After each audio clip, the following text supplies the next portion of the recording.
حضرت رابعہ بصری بظاہر نہ تو کوئی ملکہ تھی، نہ شہزادی، اور نہ ہی کوئی دنیا کی حسین و جمیل عورت، لیکن آج 1200 سال گزر جانے کے بعد بھی ان کا نام زندہ ہے۔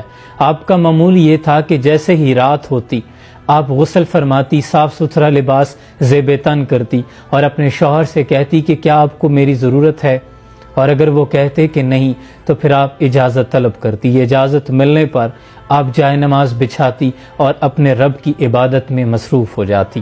تہجد کے وقت آپ اکثر یہ دعا مانگا کرتی کہ اے میرے مالک، دن چلا گیا، رات چھا گئی ہے، دنیا کے تمام بادشاہوں کے دروازے بند ہو چکے ہیں، لیکن میرے مالک تیرا در تو اب بھی کھلا ہے، تیری بندی تیرے در پر تیرے فضل کی تلاش میں ہے، جھولی پھیلائے بیٹھی ہے۔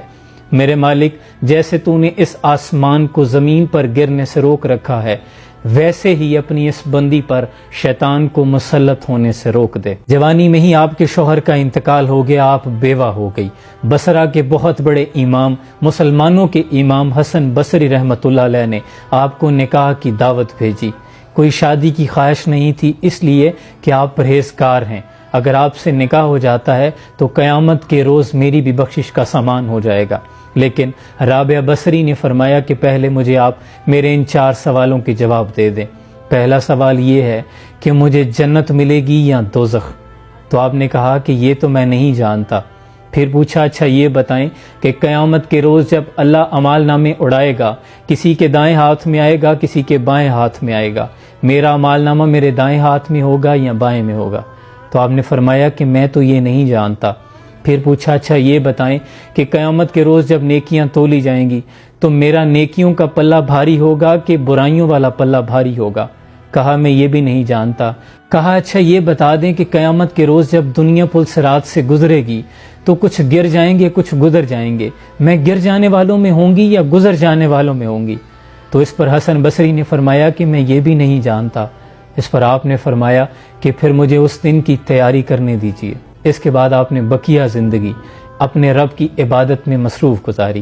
جب آپ کے وصال کا وقت قریب آیا تو اپنی خادمہ کو یہ وصیت فرمائی کہ میرا کفن اسی چادر جس میں میں تہجد پڑھا کرتی تھی، اسی چادر کو میرا کفن بنانا، اور کچھ ہی لوگوں کے ساتھ رات کے وقت میری تدفین کر دینا، صبح پھر لوگوں کو بتانا، پہلے مت بتانا۔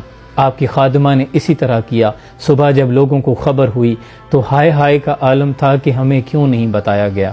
اگلے روز آپ اپنی خادمہ کو خواب میں ملتی ہیں، سرخ رنگ کا ایک خوبصورت لباس زیب تن کیے ہوئے، چہرہ نورانی سورج کی روشنی کی طرح چمک رہا۔ خادمہ نے پوچھا کہ آپ کے ساتھ کیا معاملہ ہوا؟ تو آپ نے فرمایا میرے اللہ نے میرے ساتھ بڑا فضل والا معاملہ فرمایا ہے۔ کہا آپ کی وہ چادر کہاں گئی؟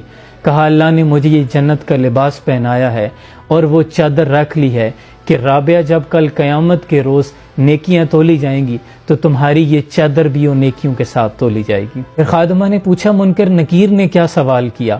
کہا منکر نکیر نے پوچھا تھا تیرا رب کون ہے؟ تو میں نے کہا کہ جس رب کو 40 سال نہیں بھولی، 4 ہاتھ زمین مٹی کے نیچے آ کر کیسے بھول سکتی ہوں؟ اس کے بعد مجھ سے کوئی سوال نہیں کیا گیا۔ یہ وہ لوگ ہیں جنہوں نے اپنی زندگی اپنے رب کے نام کر دی اور اللہ نے پھر دنیا ان کے لیے مسخر کر دی۔ مٹا کے اپنی ہستی سراپا جستجو ہو جا، جو تو چاہے گا وہ ہوگا، جو وہ چاہے وہ تو ہو جا۔ آج ہم دنیا میں مصروف ہیں، لیکن دنیا ہمارے لیے اتنی ہی مشکل اور تھکا دینے والی ہے۔ اگر ہم اپنی زندگی اپنی مرضی کو اپنے رب کی مرضی میں شامل کر دیں تو پھر یہ دنیا اٹھا کے وہ ہمارے قدموں میں ڈال دے گا۔ اللہ آسانیاں حاصل اور تقسیم کرنے کا شرف عطا فرمائے۔ جزاکم اللہ خیرہ۔